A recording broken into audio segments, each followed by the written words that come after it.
Hello friends, I am Chevee. Welcome to my shed. How are you today? How's life in your world? How's things where you are? I hope it's fantastic, and I hope it's not raining, because it's rained here the entire day, and that's gloom. I don't like it.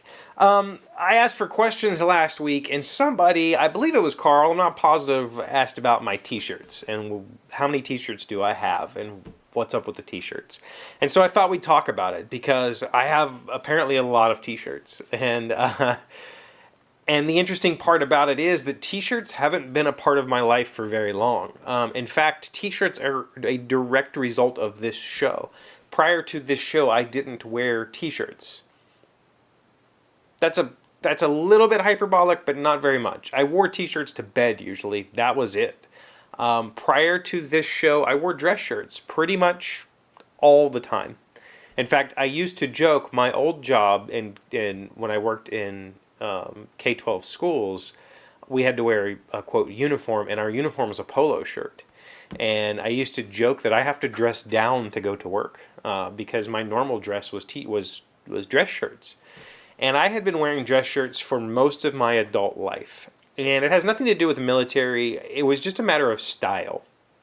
I ride a motorcycle a lot, and because of that, I wore boots a lot. And I think boots and a t-shirt is a special type of style that I'm not comfortable with. Specifically, I wore pull-on boots. Wellingtons is what they're called, which are a kind of a hybrid between a work boot and a cowboy boot. And so I've never been one to be. I don't do the t-shirt and boots thing. I think it looks. I don't know. It doesn't sit well with me. So I wore dress shirts. I wore dress shirts all of the time. I also used to wear fedoras. For most of my adult life, I wore a fedora. It's only been 4 years now since I stopped wearing a fedora. And you can go back and watch videos about that if you'd like. You can search up the fedoras on my channel. But I wore fedoras mostly because I was an outdoorsman. I did a whole lot of fishing, a whole lot of hunting, and I was involved heavily in search and rescue. So I would spend a lot of time outside, and wearing a big brimmed hat is a wonderful way to protect yourself from the sun without having to smear a bunch of cream on. So I wore fedoras because I didn't really like baseball caps. So this all goes back even farther. I've never been one to advertise. I don't like to wear advertisements. I'm never going to be that person who will go buy a hat for a brand that I appreciate. I'm not going to wear a hat that has a car logo on it. I'm not going to wear a hat that has a beer logo. I'm not going to go spend my money to advertise for somebody. That's just not who I am. So I didn't wear t-shirts mostly because of that. When I came back from Hawaii, I wore nothing but Hawaiian shirts. I had 50 or 60 Hawaiian shirts in my collection. And I wore nothing but those until I switched to dress shirts. And I switched to dress shirts because of fly fishing. I had some fly fishing shirts that had the little rod catch so I could tie without the rod falling. I had with back cape. I wore those a lot, and I was like, this is comfortable. I'm just going to wear dress shirts from now on instead of the Hawaiian shirts. So the reason I started wearing t-shirts is because, like I said, I would wear t-shirts to bed. I would wear t-shirts kind of in the evening, around the house, doing chores, that sort of thing. I didn't wear my dress shirts to do chores, so I would wear t-shirts. So I did own probably less than a dozen t-shirts. Well, at some point, and I would buy t-shirts that interested me, and I would go to conventions and buy them. At some point on this show, if you go back to the beginning and you watch, I wore dress shirts always. At some point on this show, I got lazy and I recorded later in the evening and I wore a t-shirt.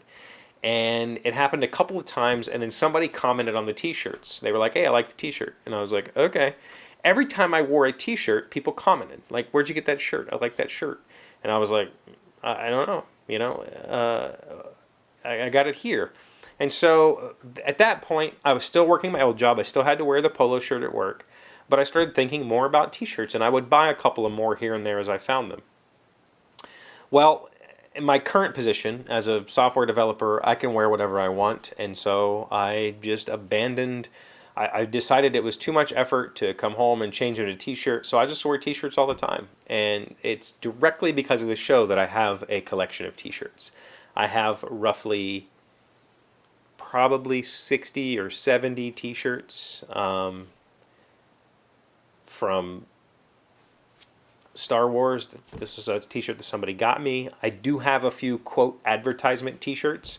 One is for a local pepperoni roll company. I have some Penguins t-shirts. I have some fake brands that look representative of their real brand. But you know, what I'm showing you is just 2 of my t-shirt drawers, and there's more in the wash right now that need to be washed, and I've just kind of collected them for years. So I'm in a comfortable position where not only have I been working from home for the last year, so I can wear t-shirts all the time, but even in my job, if I were to go to my office, I'm allowed to wear t-shirts all the time, and so I just have a collection. And my uniqueness that I don't want to wear brands means that I tend to have t-shirts that are different than most people. I'm not one to wear. Plus, I don't really follow sports. The Penguin shirts that I have are probably 6 or 7 years old. I haven't watched hockey in at least 4 years, maybe even longer. I haven't had cable in 10 or a little bit more than 10 years. So I haven't watched hockey in at least 4 or 5 years. So the Penguin shirts are a part of my past. I don't necessarily have any other sports teams that I would support. I do have some soccer jerseys, which are t-shirt-like. They're in the closet, but I don't really wear those that often either. So have some bands. I do wear some band stuff, but like I said, I've never been one to advertise for other people. It's kind of probably part of the reason why we've rebranded all my tools, because I don't like advertising for people. Never have. That goes back to my childhood. So there you go. That's the story on t-shirts. I'm glad somebody asked about them, because I haven't talked about them in a long time, and I've just been amassing a collection. I have probably another couple of dozen down here that I use as rags, because M has made me retire t-shirts, and we've brought more in, and so I actually have more than what you saw just in my drawers. There you go. Hope that was, something. Little insight into my world. Thank you for being here as always. Thank you for liking, commenting, subscribing, being amazing friends and wonderful people. I really appreciate you. And I'll see you again tomorrow. Today's word you should know to sound smart is exigency. Exigency. It is a noun meaning a condition or problem of some urgency such that when it arises, it requires an immediate effort to alleviate or solve it. We should never despair. Our situation before has been unpromising and has changed for the better, so I trust it will again. If new difficulties arise, we must only put forth new exertions and proportion our effort to the exigency of the times. George Washington. Exigency. Exigency. Exigency. Man, the project that I'm working on right now has a lot of exigencies. Exigencies? Still not saying it right.